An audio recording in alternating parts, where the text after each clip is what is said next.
dunia masih ada ketika ada anak masih bersembunyi. Sangat benar. Anak-anak adalah harapan bangsa, masa depan kita, dan menjadi tanggung jawab bersama untuk memastikan bahwa mereka dapat tumbuh dan berkembang dalam lingkungan yang aman dan mendukung. Di dalam Undang-Undang 39 tahun 99 tentang HAM, poin ke-9 dan 10, perempuan dan anak itu menjadi prioritas untuk kita lindungi, karena mereka termasuk kelompok rentan. Jadi ada 10 jenis hak yang 9 hak anak, hak yang 10 ada hak perempuan. Sehingga hari ini momen yang sangat berarti, kita semua punya niat baik yang sama untuk melindungi anak-anak Indonesia, anak NTT, khususnya anak Kota Kupang. Baik sebagai individu maupun sebagai komunitas, dari mana saja kita punya kewajiban moral.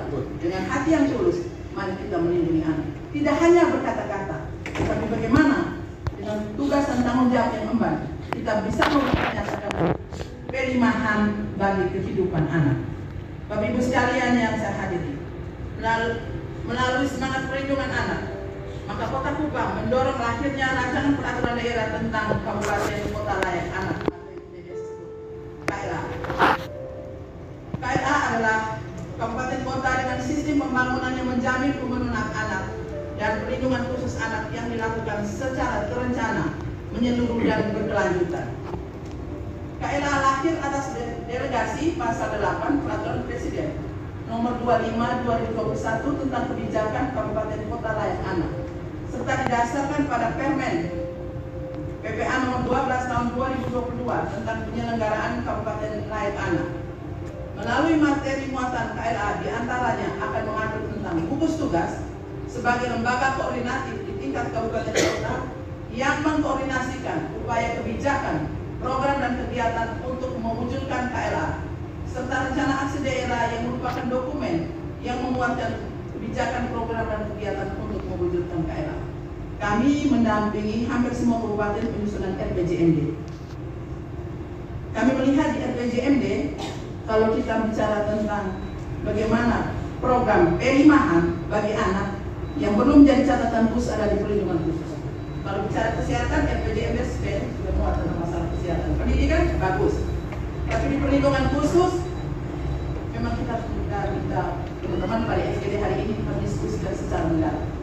Ada banyak indikator-indikator di perlindungan khusus yang mesti kita bicarakan dengan baik, sehingga nantinya tadi saya sudah ngomong Pak Pejabat Depan, setelah KLA ini yang kita diskusikan materi muatan di dalam KLA harus bisa diwujudkan di dalam RPJMD.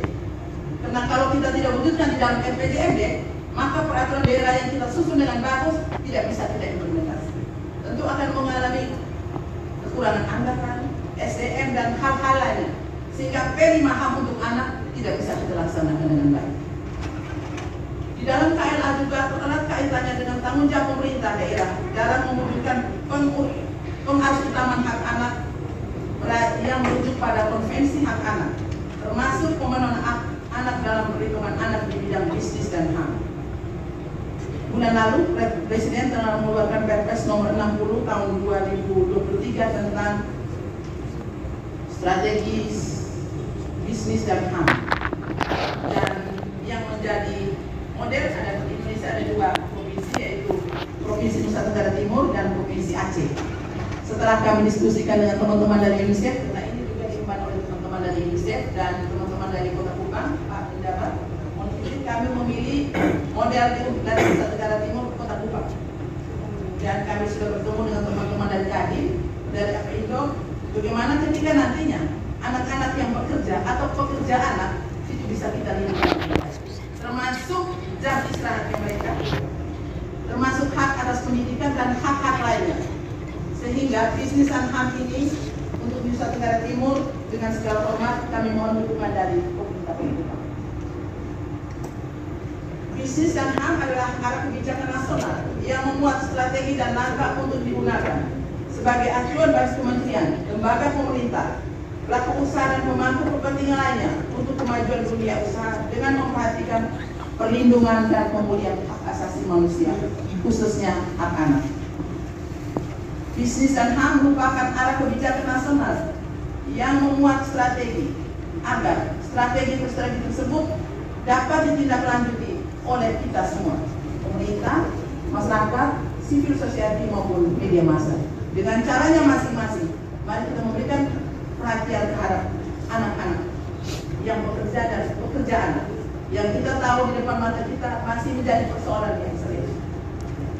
Dari hari ke hari kita bicara bagaimana pekerjaan anak di Kota Kupang, bagaimana upaya yang harus kita lindungi terhadap mereka. Dengan pertemuan hari ini saya berharap diskusi kita akan menghasilkan sebuah naskah akademi yang baik. Bapak Ibu sekalian, dalam proses penyusunan akademik memang perjalanannya panjang.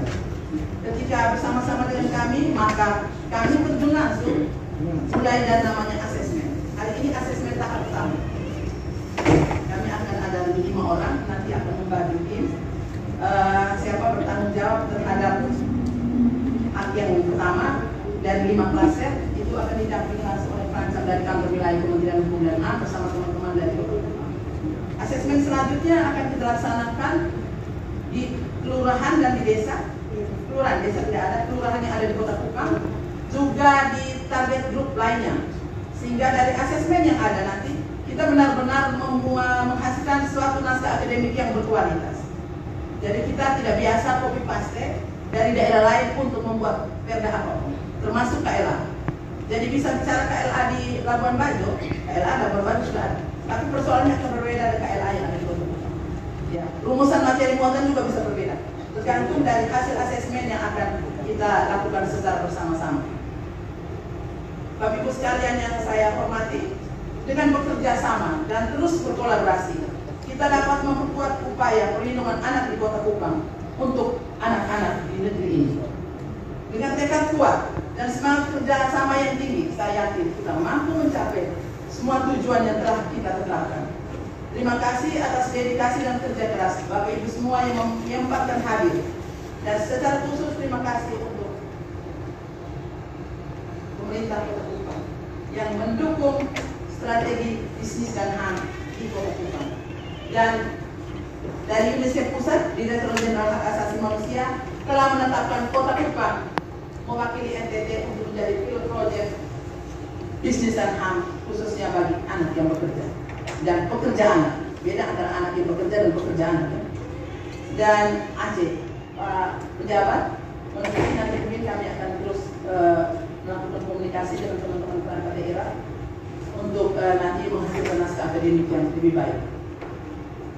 Terima kasih kepada UNICEF, Pak Yudi, dan teman-teman dari UNICEF, termasuk guru kita dan teman-teman dari UNICEF Pusat yang mendukung bisnis dan HAM di Nusa Tenggara Timur dan yang mendukung KLA. Perjalanan KLA ini tidak mudah. Sebenarnya kita belum sampai pada tahap KLA, tetapi kita bicara tentang bisnis dan HAM tentu harus ada perintah. Perintahnya itu ya aturan undang-undang dan kita paling rendah adalah peraturan daerah. Sehingga terima kasih kepada semua pihak yang dengan caranya masing-masing memberikan perlindungan kepada anak NTT khususnya anak Kupang, sehingga anak-anak masih bisa tersenyum seperti apa yang disampaikan oleh almarhum Bapak kita. Terima kasih, Tuhan memberkati kita semua.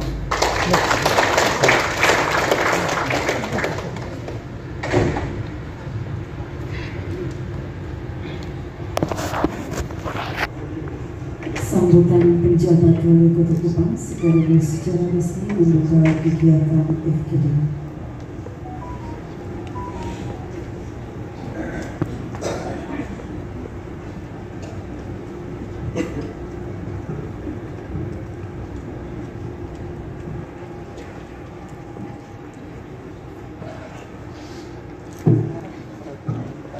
Yang saya hormati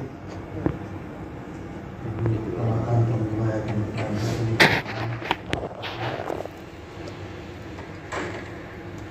yang saya hormati terima kasih kepada daerah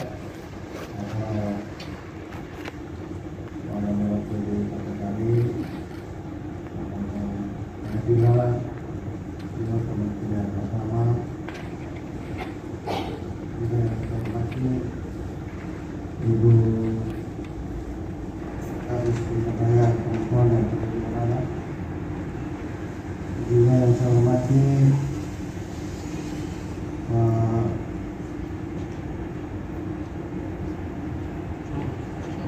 Yudhistira sebagai Kepala Perwakilan Indonesia NTT dan NTB. Juga yang saya hormati para pimpinan perangkat daerah, cukup banyak. Ada Kadis Pariwisata, Kadis Kominfo, Kadis KB, Dukcapil, sebelahnya juga dari Dukcapil juga, dua-dua. Sengaja saya di Kadis.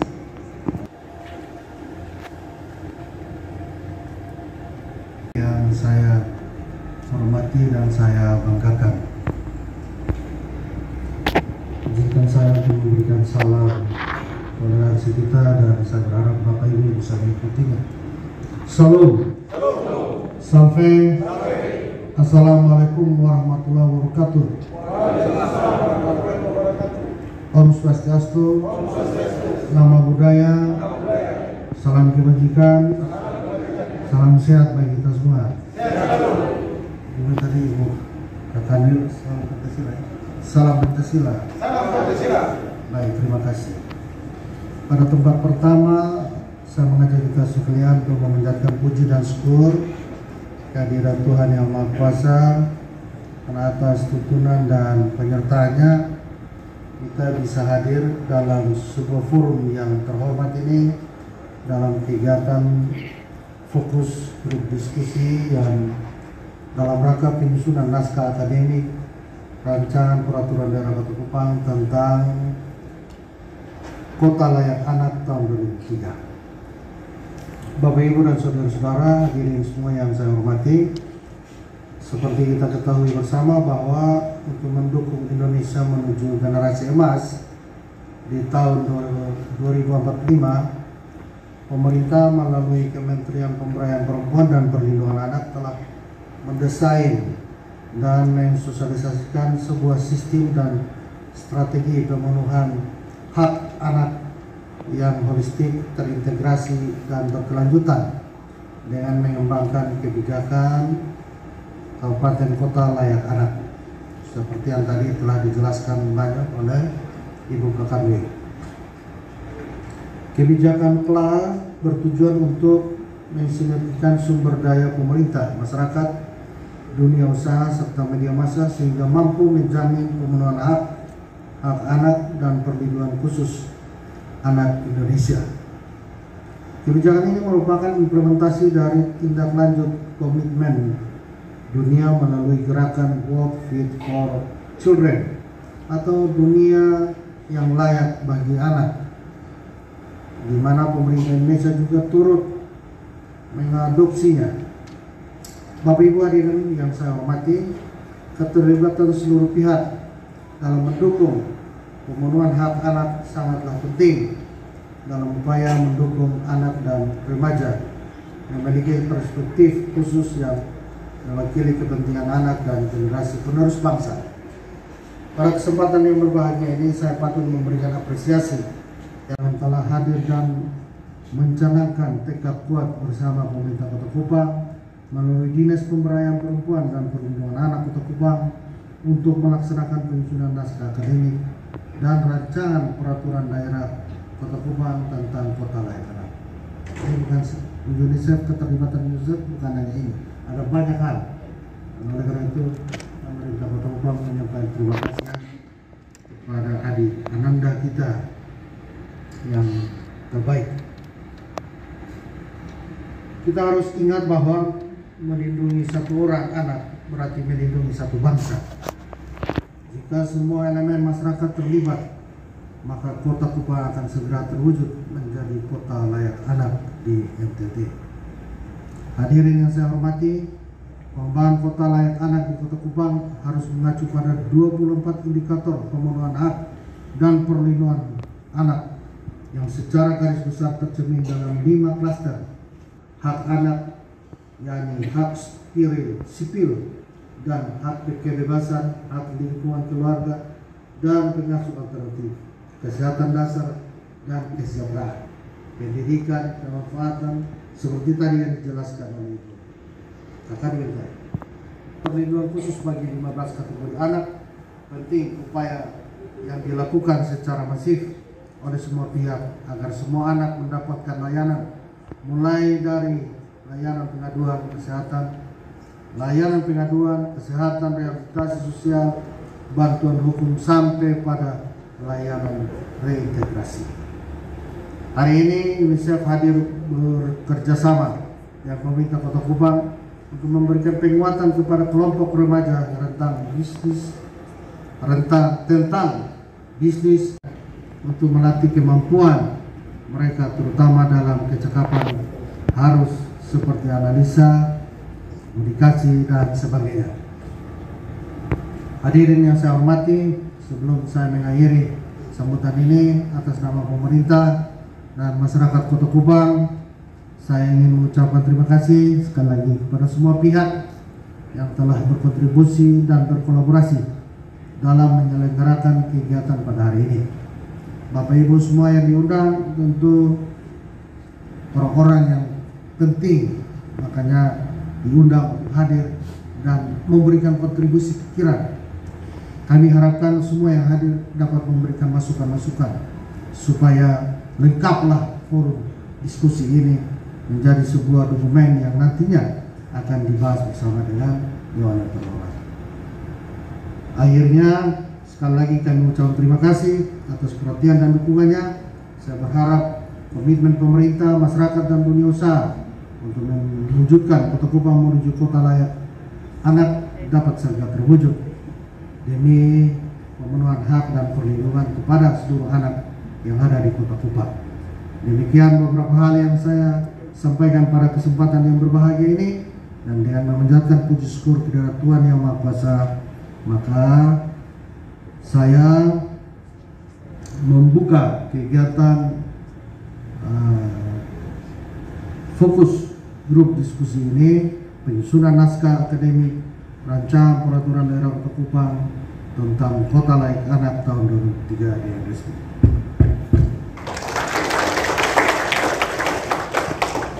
Sekian, terima kasih. Salam, salve, assalamualaikum warahmatullahi wabarakatuh. Om Santi Santi Santi Om.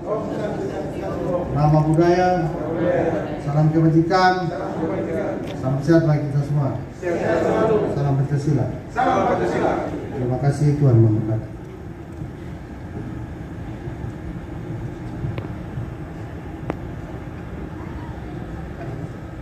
Bersama kepada Mama bersama dengan UNICEF selalu menyuarakan tentang bisnis children right working group. Jadi ada kelompok di Jakarta yang mendorong upaya-upaya pemenuhan hak anak dalam konteks dunia usaha. Jadi Bapak Ibu sekalian, mungkin saya sama Mas Bima nanti akan menjelaskan detail ya beberapa hal terkait dengan apa sih yang menjadi konsep dari perlindungan anak dalam konteks bisnis. Kalau selama ini mungkin kalau kita tahu kalau atau yang tergambar dari Bapak Ibu sekalian, kalau bisnis dan hak anak itu seperti apa sih kaitannya? Ada yang boleh menyampaikan nggak Bapak Ibu? Kaitannya apa ya bisnis dan hak anak? Terkait dengan situasi-situasi terkait dengan dunia usaha. Ini mungkin agak serem-seremnya ya, karena bicaranya konteks perlindungan. Ada banyak sekali misalnya perusahaan-perusahaan itu yang akhirnya membawa resiko pada hak anak. Kita tahu ini ada banyak sekali berita kita dengar ada anak yang meninggal di daerah dibiarkan tidak dikelola dengan baik, gitu ya. Setelah tambangnya selesai, lubang di mana-mana, terus anak-anak pakai buat berenang, terus akhirnya meninggal di sana. Konteksnya di Tokopedia itu kan ada sering sekali ada iklan-iklan.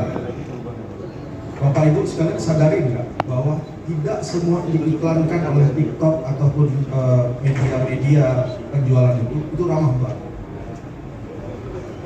Nah, tugas Bapak Ibu sekarang juga harus membuat perlindungan anak secara tidak langsung terkait hal konten-konten tersebut. Banyak konten-konten tersebut akhirnya menghasilkan merubah mindset anak terhadap mengikut konten itu. Karena konten-konten itu nggak semuanya ramah untuk anak.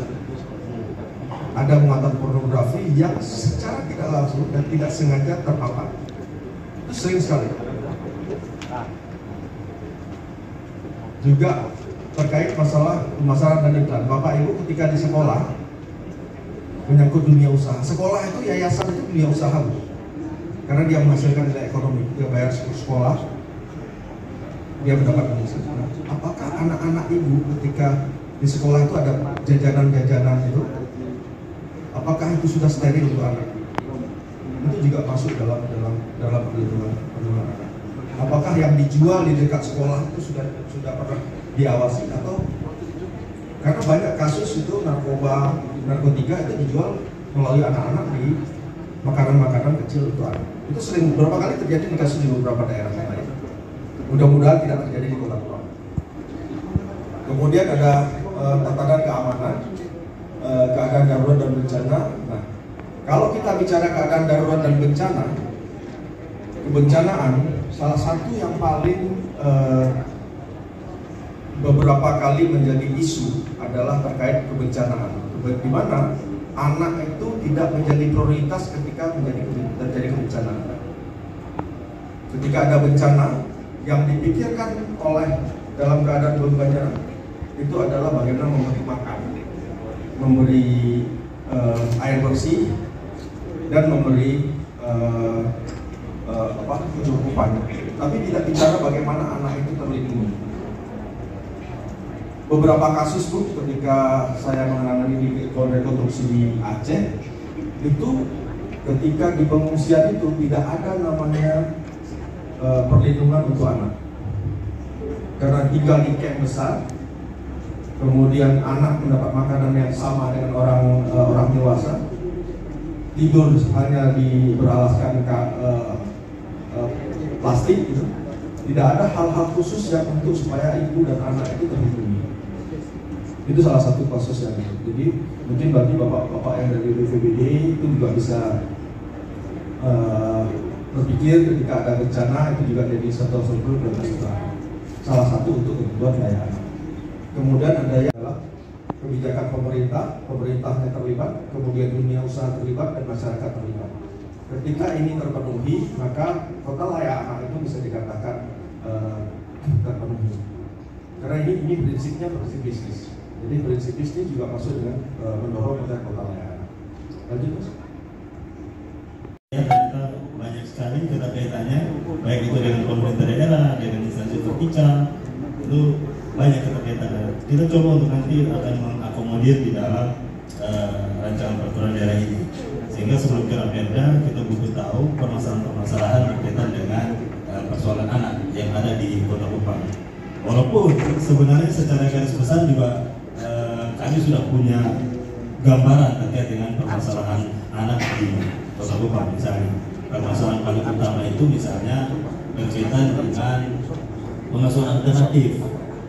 Kelihatannya itu banyak sekali itu. Sebelum sampai ke kekerasan kita bicara dulu pengasuhan alternatif. Bapak Ibu biasa kalau kita lewat dari perempatan El Tari, ada anak-anak di situ, ya. Dan kemudian kita menyatakan itu bagian dari eksploitasi misalnya. Tetapi aspek pengasuhan alternatifnya bagaimana? Anak ini tinggal dengan siapa? Apa kita pernah punya data terkait dengan itu? Agak susah. Kalau kita tidak punya data terkait dengan itu, bagaimana kita mau menanganinya? Padahal berkaitan dengan pemenuhan hak anak itu sifatnya itu tidak diskriminatif. Kadang biasanya kita bicara bahwa itu kan bukan anak-anak Kota Kupang, itu dari Kabupaten Kupang, misalnya seperti itu. Padahal pemenuhan hak anak itu sifatnya non diskriminatif. Kalau dia ada di sini, menjadi tanggung jawab kita untuk menanganinya. Dan persoalan itu ada di sekitar kita sehari-hari. Yang paling berbahaya juga seperti istilahnya Pak Zainal. Pak Zainal biasa bilang begini. Di antara kita ada tidak yang perilakunya itu kalau ketemu traffic light, kalau ada polisi kita berhenti, tapi kalau tidak ada polisi kita jalan terus, ada tidak? Ada. Kalau menurut Pak Zainal itu kekerasan yang kita alami waktu kecil, kekerasan psikis, yang mana karena kita sering untuk ditakut-takuti. Yang biasa kalau kita kasih makan anak itu kan kita bilang, oh hati-hati ada polisi di situ. Kalau tidak makan nanti, ya. Atau misalnya ada nenek-nenek lah, ada inilah, disuntik lah dan sebagainya. Upaya menakuti itu secara tidak langsung itu memberikan dampak kekerasan psikis tertanam di batang otak. Dampaknya apa? Ketika dewasa kita melakukan perbuatan bukan karena sadar tetapi karena takut. Jadi kalau ada yang sering melanggar traffic light ya seperti itu. Kekerasan yang tidak dirasakan, yang tidak disadari waktu kecil. Kenapa kalau ada polisi dia berhenti? Ya karena dia takut kena tilang. Lalu kalau tidak ada jalan terus.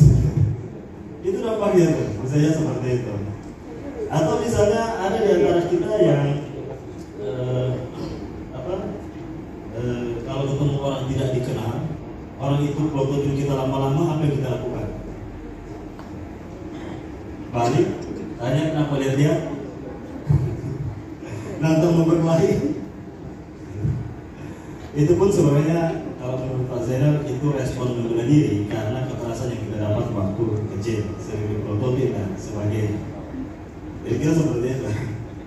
Menjadi perangkat daerah, ingin saya katakan bahwa urusan pengembangan kota Lekanan bukan urusan Dinas Pemberdayaan Perempuan dan Perlindungan Anak, bukan. Leading sektornya iya ada di DP3A, tetapi dia menjadi urusan semua perangkat daerah. Kita bicara perencanaan ada teman-teman Bapeda seperti itu. Jadi DP3A sebagai leading sektor saja, tapi tanggung jawab itu melekat kepada masing-masing perangkat daerah. Kita bicara tentang kesehatan ada dinas kesehatannya. Kita bicara tentang ruang bermain anak, maka kemudian ada perangkat daerahnya. Penataan ruangnya kira-kira seperti apa? Ruang terbukanya bagaimana? Jadi menjadi tanggung jawab dari setiap perangkat daerah. Kita bicara tentang lingkungan yang sehat, teman-teman di dinas lingkungan hidup, kebersihan juga punya perannya. Bahkan kita bicara tentang anak di dalam situasi bencana, ada teman-teman BPBD.